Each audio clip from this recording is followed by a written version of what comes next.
Literally one of my favorite days of the year. Free Slurpee Day at 7-Eleven. Today, 7-Eleven. You get it. What's going on, Broncos country? Welcome into the Broncos Breakdown by Chat Sports. My name is Moose, and before we start today's episode, make sure you go down to your local 7-Eleven and get yourself your free Slurpee. It only comes but once a year, my friends. Also, by the way, 2 new social media pages for you to follow. In fact, I made it super easy for you. Kept the same handle for both of those social media pages on X and on Instagram. You could follow me at Moose_NFL for both, or go to the comments and description of today's video. I put the links there for both of them. Oh, and by the way, speaking of my X page, if you're watching this Sai'vion Jones, or anybody who knows Sai'vion Jones, I would love to have him on the Broncos Breakdown in order to do an interview and talk some Broncos football before the season starts. So, if you're a fan of the show and you want to help support and get Sai'vion Jones on, go to my X right now and then heart and repost this, and hopefully he sees it. Now let's get into the actual topic of today's video. 5 Broncos news stories heading into training camp, which, believe it or not, starts next Wednesday, and that is the official start of preseason. So let's talk about the 5 major stories heading into Broncos training camp. The first one isn't even Broncos related at all. At least not directly. Najee Harris has an eye injury, apparently, that is not going to keep him sidelined for the remainder of the season, but Adam Schefter, tweeted about this, and apparently it was important enough to send out a push notification for. So, according to, Agent Doug Hendrickson on his client, Najee Harris, that he was at a 4th of July party, the things got out of hand. A firework exploded, caused some severe injuries. One guy lost a couple of fingers. Najee Harris had this slight eye injury, but it's apparently, not crazy, so he'll be ready to go before the start of the NFL season. And I just want to take the time to, at least bring up Najee Harris now on the Chargers, because I feel like Najee's one of those underrated running backs. Since he's entered the league, he's been a consistent 1,000-yard rusher. I mean, he's basically copy-paste from 2022 to 2024. Now, I will say this about the actual eye injury itself. The story that I read said that this was way more harmful than what was being reported by Adam Schefter. One of the stories that I read said that Najee Harris could potentially be blind in one eye, or partially blind in one eye. So do we actually know the truth? Is it that big of a deal? Not necessarily, but it is AFC West news, so I thought it should be at least known that Najee Harris could have at least a minor eye injury heading into the 2025 season. How about some Broncos stuff? Caleb Lohner turning into the next Jimmy Graham. We've talked about this a couple of times here on the show, and we drew the comparison to Jimmy Graham and Caleb Lohner because they both played college basketball at an elite level. But Luka Evans actually just reported this a couple of days ago, and this is kind of new information where it's actually being reported now by Sean Payton that they're grooming him into being the next Jimmy Graham. I mean, he said verbatim, "We're going to make you the next Jimmy Graham."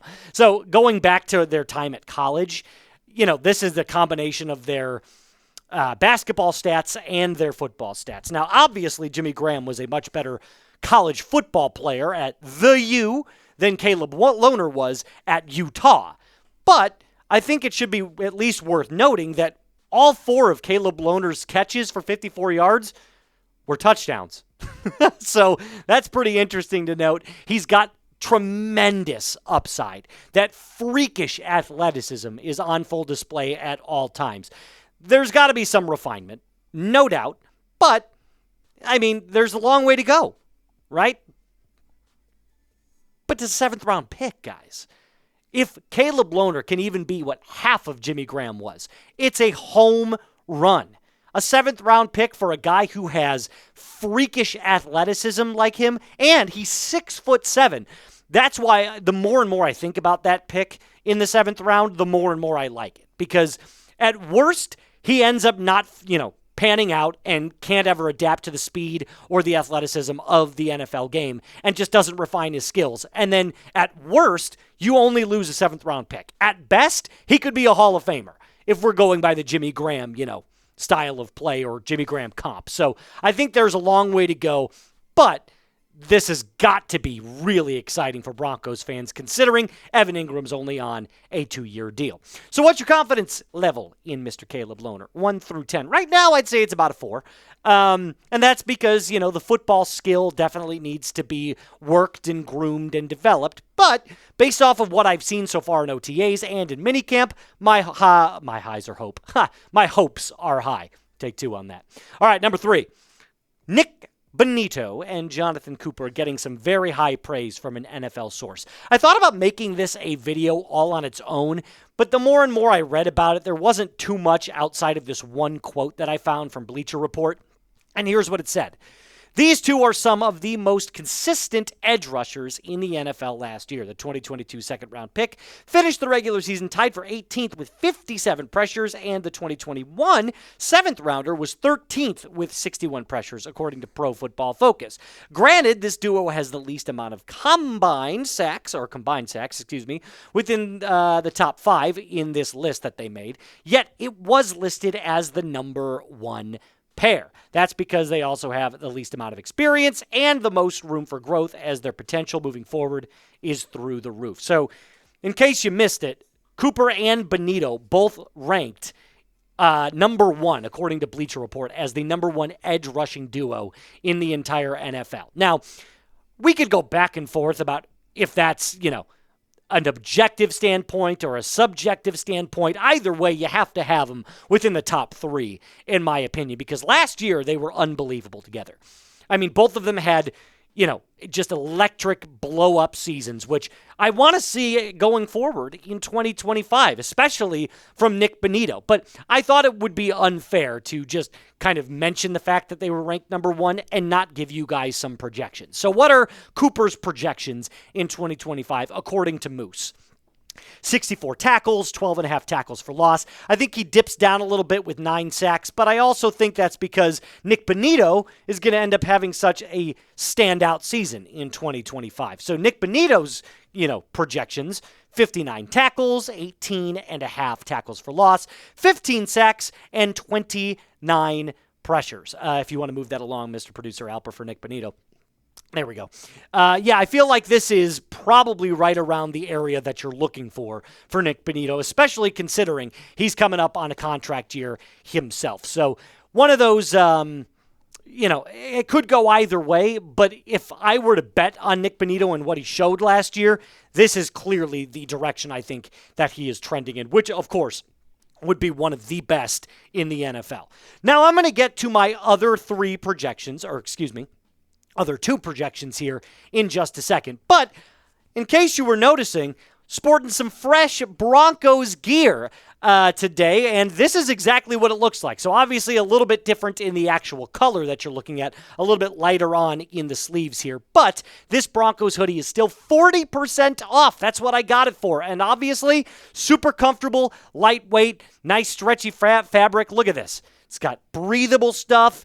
Gorgeous color. I'm loving it. Going to be wearing it during our watch parties as we get closer and closer to the NFL season. So if you want to sport what I'm wearing or any other Broncos gear throughout the 2025 season, do me a favor. Go to chatsports.com/Broncos hoodie or use the link that I've put in the comments and description of today's video. Number 4. A guy that we really haven't talked much about on the show, but only because there hasn't been a lot on him. He's a very quiet player, in my opinion, at least right now. But that's not at all how he plays on the field. So Brad Washington was talking about the breakdown of the Sai'vion Jones tape that he watched after the Broncos drafted him. And he said the Broncos selected Sai'vion Jones in the 3rd round of the 2025 NFL Draft. Fresh out of LSU, Jones, with his size at 6'6", 280 pounds, appears to be a steal for Denver as it bolsters its defense. In his last year in the Bayou, he amassed 40 tackles, 8 for loss, and 4.5 sacks. And clearly, this is a player that you want to see develop a little bit more. And what better way to develop than behind one of the best, if not the best, defensive line in the entire NFL? Could this be a potential backup replacement or even, taking over, supplanting a John Franklin Myers if the Broncos decide to move on from him?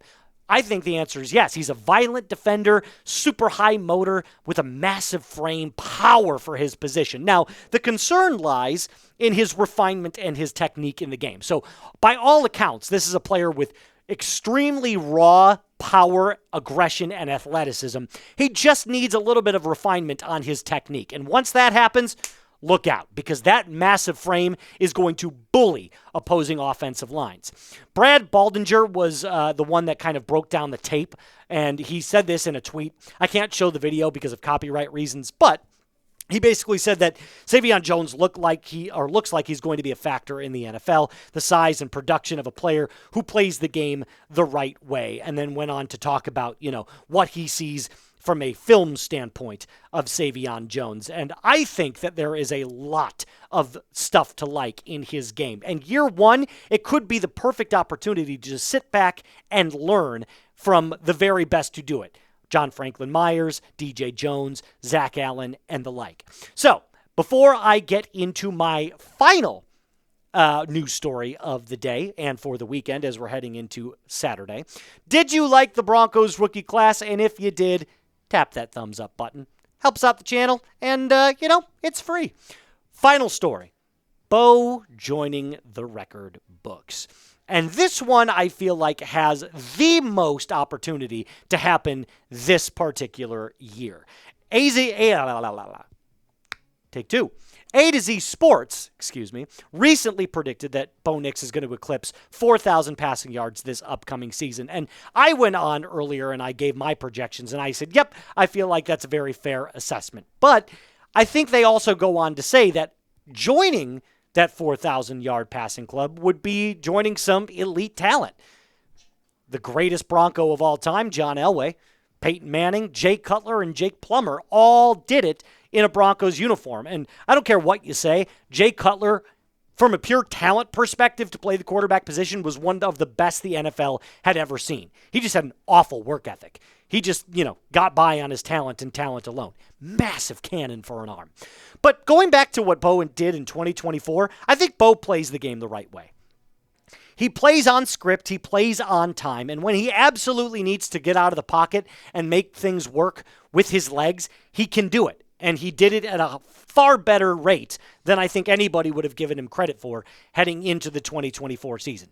So one more time before, I take off for the day, Bo Nix's projection, I think, looks like this. And I think this is good enough to be a dark horse candidate for MVP.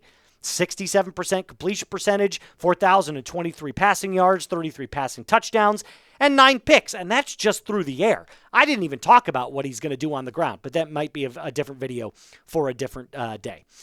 All that to say this, out of those 5 stories, I can't wait for next week.